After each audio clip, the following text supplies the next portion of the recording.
नमस्कार दोस्तों, ask stories channel में आपका स्वागत है।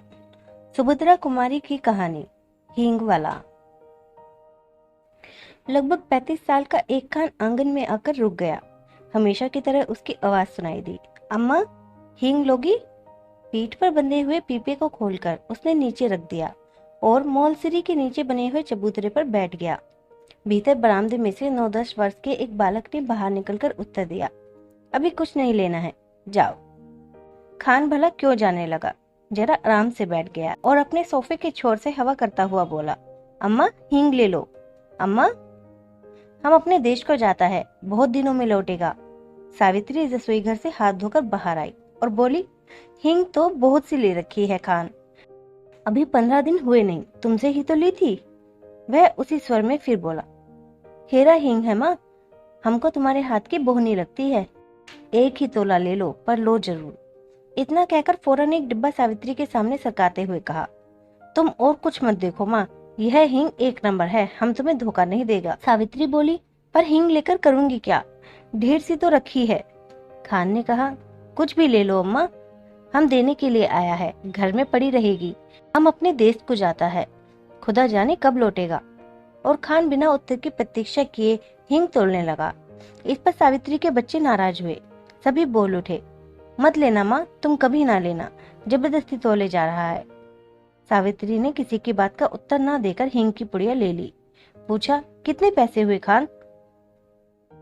35 पैसे अम्मा, खान ने उत्तर दिया। सावित्री ने 7 पैसे तोले के भाव से 5 तोले का दाम 35 पैसे लाकर खान को दे दिए। खान सलाम करके चला गया, पर बच्चों को माँ की यह बात अच्छी ना लगी। बड़े लड़के ने कहा, माँ तुमने खान को वैसे ही 35 पैसे दे दिए, हींग की कुछ जरूरत नहीं थी।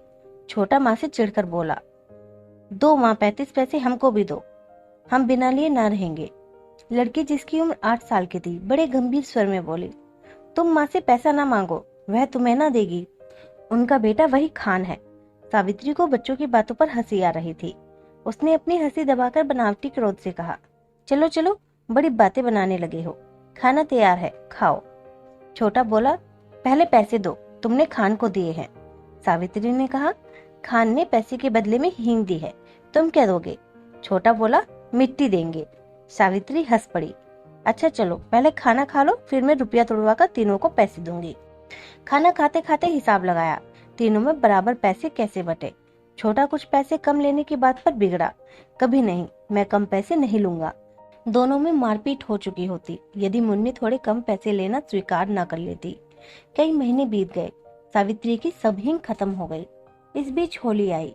होली के अवसर पर शहर में खासी मारपीट हो गई थी। सावित्री कभी कभी सोचती, हींग वाला खान तो नहीं मार डाला गया। ना जाने क्यों उस हींग वाले खान की याद उसे प्राय आ जाया करती थी। एक दिन सवेरे सवेरे सावित्री उसी मौलसिरी के पेड़ के नीचे चबूतरे पर बैठी कुछ बुन रही थी। उसने सुना उसके पति किसी से कड़े स्वर में कह रहे हैं, क्या काम है, भीतर मत जाओ, यहाँ आओ। उत्तर मिला, हींग है, हेरा हींग।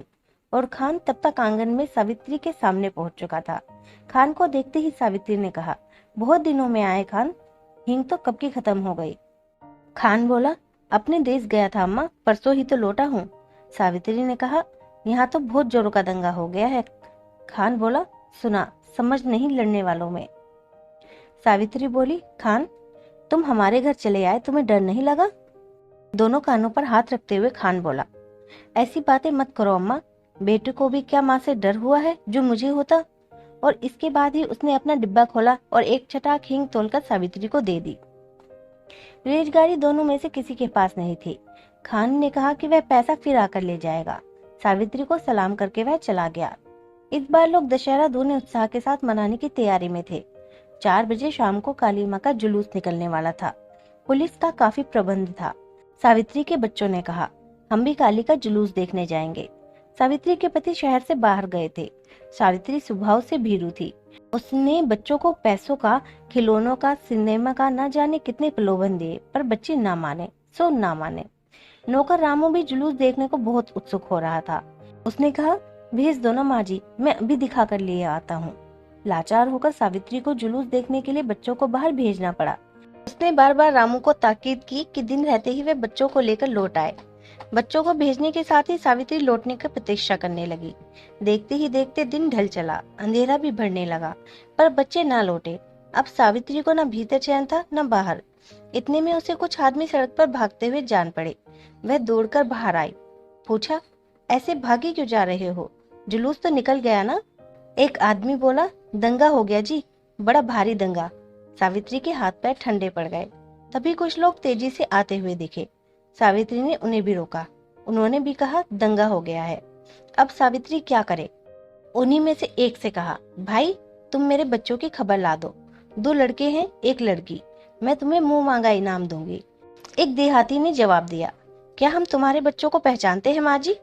यह कहकर वह चला गया। सावित्री सोचने लगी, सच तो है, इतनी भीड़ में भला कोई मेरे बच्चों को खोजे भी कैसे? पर अब वह भी करे तो क्या करे? उसे रह रहकर अपने पर क्रोध आ रहा था। आखिर उसने बच्चों को भेजा ही क्यों? वे तो बच्चे ठहरे, जिद तो करते ही, पर भेजना उसके हाथ की बात थी। सावित्री पागल सी हो गई। बच्चों की मंगल कामना के लिए उसने सभी देवी देवता मना डाले। शोरगुल बढ़कर शांत हो गया। रात के साथ साथ नीरवता भी बढ़ती चली, पर उसके बच्चे लौट कर न आए। सावित्री हताश हो गई और फूट फूट कर रोने लगी। उसी समय उसे वही चित परिचित स्वर सुनाई पड़ा, अम्मा। सावित्री दौड़कर बाहर आई। उसने देखा उसके तीनों बच्चे खान के साथ सकुशल लौट आए हैं। खान ने सावित्री को देखते ही कहा, वक्त अच्छा नहीं है अम्मा, बच्चों को ऐसी भीड़ भाड़ में बाहर न भेजा करो। बच्चे दौड़कर माँ से लिपट गए।